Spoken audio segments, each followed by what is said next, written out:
পৌষ পার্বণ লেখিকা ইরফা মাহানাজ পর্ব 25। সেমাই রান্না করছে না রান্নাঘরে যুদ্ধ করছে সেটাই বুঝতে পারছে না পৌষ। পার্বণের আদেশ, পৌষ জানি দূরে গিয়ে বসে, রান্না শেষ হলে খাবার পৌষের কাছে পৌঁছে যাবে। পার্বণের এমন ধারা কথার কারণ জানতে চাইলে জাউরা পার্বণ লাজে নুইয়ে পড়ার অভিনয় করে বলে, ফার্স্ট টাইম তো শরম লাগছে আমার। তারপর যখন পৌষ অবাক গলায় শুধায়, তোর আবার শরম আছে? আর একটু লজ্জে নুইয়ে পড়ে হাত দিয়ে চোখ মুখ ঢেকে বলে, এই দেখ লজ্জায় আমি লাল নীল ঝাড়বাতি হয়ে গেছি। শরমের ঠেলায় আমি চোখ তুলে পর্যন্ত তাকাতে পারছি না। পার্বণের এমন অভিনয় মার্কা জাউরামি দেখে পৌষ তো মহাকাশ থেকে পড়ে, বলে ওঠে, বড় চাচি ঠিকই বলে, তার পেট থেকে একটা জাউরা জন্ম নিছে। হুট করে কি মনে করে নিজের পেটের উপর হাত বুলিয়ে পৌষ বলে, না জানি এই জাউরার ডিএনএ থেকে আবার কোন জাউরা জন্ম নেয়। পৌষের কথা শেষ হতে না হতেই টুপ করে পৌষের পেটের ওপর ওষ্ঠ ছুঁয়ে অগণিত চুমু খায় পার্বণ। অগণিতই তো, চোখের পলকে যে কতগুলো চুমু খেয়েছে তার কোনো হিসেব নেই। বিস্মিত পৌষ যখন কিছু বলার জন্য মাথা তোলে, অমনি ওর ঠোঁটে পরপর 4-5টা চুমু খায় শব্দ করে পার্বণ। ভোঁদা মুখে পৌষ পার্বণকে উদ্দেশ্য করে বলে, এই তোর শরম শেষ? এতক্ষণ তো লজ্জায় চিবুকি উঠাতে পারছিস না। বুক ফুলিয়ে পার্বণ জবাব দেয়, চুমু খেতে আমার আবার লজ্জা টজ্জা করে না, তখন শরম গরমে বাষ্প হয়ে উড়ে যায়। আর শোন, আমি যেমন একদম ফ্রেশ, আমার ডিএনএও তেমন ফ্রেশ। পার্বণের আজাইরা লজিকে শেষ পর্যন্ত হার মানতে হয় পৌষকে। সেই থেকে ডাইনিংয়ে বসে আছে আর যুদ্ধের আওয়াজ শুনছে। সেমাই রান্না করতে যে রান্নাঘরের জিনিসপত্রের ঠাসঠুস পড়ে যাওয়া ভাঙার আওয়াজ হয় পৌষের আগে জানা ছিল না। না জানি এই ছেলে মা চাচিদের স্বাদের রান্নাঘরের কি দশা করে। অলরেডি যেই ঠাসঠুস শব্দ হচ্ছে, কালকে রান্নাঘরে পা দেওয়ার মতো অবস্থা থাকবে কিনা সেই চিন্তায় চিন্তায় পৌষের খাওয়ার মুড চলে গেছে। পৌষের ভাবনার মাঝে হাতে ইয়া বড় বোল নিয়ে হাজির হলো পার্বণ। পার্বণের দিকে তাকাতে আটকে ওঠে পৌষ। এ কি অবস্থা করেছে নিজের! আর এটুকু সেমাইয়ের জন্য এত বড় ভাতের বোল নিয়ে চলে এসেছে এই ছেলে। মুখে তো যাচ্ছে তাই অবস্থা। আটা লেগে আছে মুখে, গায়ের গেঞ্জিতে হলুদ লবণ লেগে আছে। সেমাই রাঁধতে আটার কি কাজ ভাই? আর হলুদ লবণ এটা আবার লাগে কোথায়? প্রশ্ন মাথায় আসতেই সেটা চট করে করে ফেলল পৌষ। সেমাই রাঁধতে আটার কি প্রয়োজন, তাছাড়া হলুদ লবণ?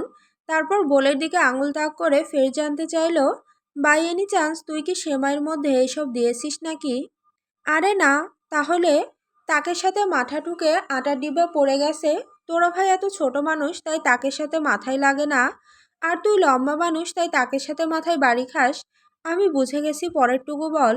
পরেরটুকু বলার আগেই তো বাঁ হাত ঢুকিয়ে আমার কথা কেড়ে নিয়ে নিজেই বলা শুরু করলি। আচ্ছা আচ্ছা ঠিক আছে, তো যেটা বলছিলাম, লবণ আর চিনি তো একই দেখতে, তাই তুই গুলিয়ে ফেলেছিস।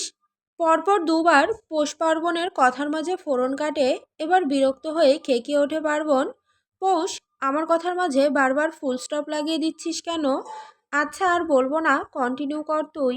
তেমন কিছু না, জামাই বউ দুইটাই ঘাওড়া। পার্বণ গলা পরিষ্কার করে পুনরায় নিজের বক্তব্য বলতে আরম্ভ করে। চিনি ভেবে লবণের কৌটা আনতে গিয়ে হলুদ হাতের সাথে বেজে পড়ে যায়। পরে দেখি ওটা চিনি না লবণ। তুই ভাই রান্না করতে গিয়েছিস তো? কোনো সন্দেহ? তোর বর্ণনা শুনে মনে হচ্ছে তুই রান্না করতে না জিনিসপত্র ফেলতে গিয়েছিস। আল্লাহ জানে রান্নাঘর তুই আদৌ রান্নাঘর রেখেছিস নাকি। আরে চিল, এখন আগে খেয়ে তো নে, এত কষ্ট করে রান্না করলাম। হ্যাঁ দে, কি ব্যাঙের মাথা রেঁধে এনেছিস, খেয়ে দেখি। ধরাম করে সেমাই আনা বোলটা টেবিলের ওপর রাখতেই তেতে ওঠে পৌষ। আস্তে রাখ। মুখ বেঁকাই পার্বণ। পার্বণের মুখ বেঁকাতে দেখেই পৌষ বলে, এই এই একদম মুখ বেঁকাবি না, পাশের বাসার আন্টিদের পেছনে ফেলে দিবে এই ছেলে। কথা না বলে খেয়ে বল কেমন বানিয়েছি। বোলের উপর ইয়া বড় একটা ঢাকনা দিয়ে এনেছে জনাব। ওর দিকে তাকিয়ে যেই না পৌষ ঢাকনা সরায়, অমনি শতভোল্টের শখ খায় বেচারি। হুট করে ঢাকনাটা পুনরায় দিয়ে আবার সরায়। না, একই দৃশ্য। মুখ এগিয়ে নেয় দেখার জন্য। পৌষ পারলে বোলের মধ্যে ঢুকে পড়ে। ও একবার সেমাইয়ের দিকে তাকাচ্ছে তো একবার পার্বণের দিকে, যে কিনা তার 32 পাটি বের করে দাঁড়িয়ে আছে। অবাক গলায় পৌষ জিজ্ঞেস করে, সেমাই কোথায়? অনুবীক্ষণ যন্ত্র দিয়ে দেখা লাগবে নাকি? যা জুটি সেমাই তো বলেই। পার্বণ যত বড় ভাণ্ডে সেমাই এনেছে, পৌষ ভেবেছে বেশি বুঝি রান্না করেছে, কিন্তু বেচারির মাথায় এভাবে যে বিনা মেঘে বজ্রপাত ঘটবে সেটা কে জানতো। ভাণ্ডের তলায় একটুখানি সেমাই, ওই সেমাই খাওয়ার আগেই শেষ এমন অবস্থা। এইটুকু সেমাইয়ের জন্য এত বড় ভাণ্ড। তাও বাদ দিলাম, এইটুকু রাঁধতেই রান্নাঘরের মানচিত্র পর্যন্ত পাল্টে গেছে। আমাকে খাইয়ে দে। পার্বণ ভাবলো ও বোধহয় ভুল কিছু শুনেছে, তাই শিওর হতে জিজ্ঞেস করলো, কি বললি তুই? এমনিতেই পার্বণের এই কাজ কারবারে বিরক্ত, তার মধ্যে মুড সুইং। এখন রীতিমতো রাগ লাগছে পৌষের। ও চেঁচিয়ে উঠল পার্বণের ওপর, বলেছি খাইয়ে দিতে, বাংলা ভাষায় তো বললাম, বুঝিসনি কেন? সেকেন্ডের মাথায় পৌষের মুড সুইংয়ে যায়। পরাণ বিস্মিত পার্বণ। কানে মিশে আঙুল গলিয়ে পার্বণ বলল, আসতে বললেই তো হয়, তোর কি মনে হয় আমি কানা? পার্বণ, কি? আমার কিছু ভালো লাগছে না, বলেই কাঁদতে আরম্ভ করলে তড়িঘড়ি করে পৌষের মুখে সেমাই ঢুকিয়ে দেয় পার্বণ। ফোঁস করে শ্বাস ফেলে বলে, চুপ কর মেনিমা, এখানে কাদার কি আছে? তোর মুড সুইং তো দেখি তোর মতোই ডেঞ্জারাস। লে পোষ এটা শুনতেই ঠোঁট ফুলিয়ে যেই না ভ্যা ভ্যা করতে যাবে, তখনই আরেক চামচ সেমাই ঢুকিয়ে ঝাড়ি মারে পার্বণ। আশ্চর্য, ছাগলের বাচ্চার মতো ভ্যা ভ্যা করছিস কেন? তুই আমাকে কি বললি আমি ডেঞ্জারাস? নিজের দিকে তর্জনী তাক করে জিজ্ঞেস করতেই তওবা করার মতো ভঙ্গিমা করে পার্বণ, বলে, আস্তাক ফিরুল্লাহ, আমি এসব বলতে পারি নাকি? কাভি নেহি।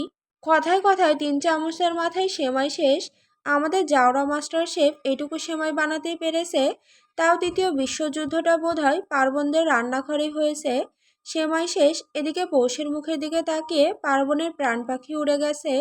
লাল হয়ে গেছে, ঠোঁট উল্টে ফেলেছে, চোখে পানি জমে গেছে। এখনই সুনামি আসবে।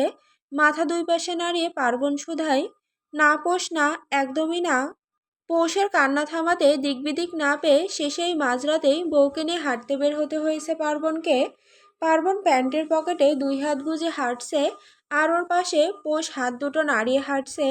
দুজনেই পাশাপাশি। হুট করে পোষ লাফাতে নিলে বাদ সাধে পার্বণ, তোর সব আবদার আমি মেনে নেব, কিন্তু এই অবস্থায় কোনো রিস্ক আমি নিব না। হাসলো পোষ, কেমন ভালো লাগাই ছেয়ে গেল। কি মনে হতেই পার্বণের কোলে ওঠার জন্য হাত বাড়িয়ে দিল পৌষ। পৌষের বাচ্চামো ফেসটা দেখে হাসি পেল পার্বণের। ও ফিসেল হাসলো, তারপর পৌষকে আগলে নিল, সযত্নে কোলে তুলে নিয়ে বলল, বড় হয়ে গিয়েছিস, এখনো তোর কোলে চড়তে হবে, কয়দিন পর তো বাচ্চার মা হয়ে যাবি। পার্বণ, তুই বোধহয় ভুলে গেছিস আমরা স্টিল বাচ্চা। বাংলাদেশের আইন অনুযায়ী 18 বছরের নিচে সবাই বাচ্চা। জানি, কিন্তু সামনে আমাদের দায়িত্ব বাড়বে। আমরা সব কিছু কীভাবে সামলাবো রে?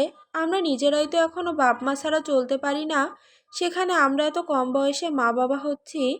আল্লাহ দিয়েছে আল্লাহর নেয়ামত, এখানে তো আমাদের হাত নেই। আমরা তো একটা মাধ্যম, যার সাহায্যে একটা নতুন প্রাণের সঞ্চার হবে।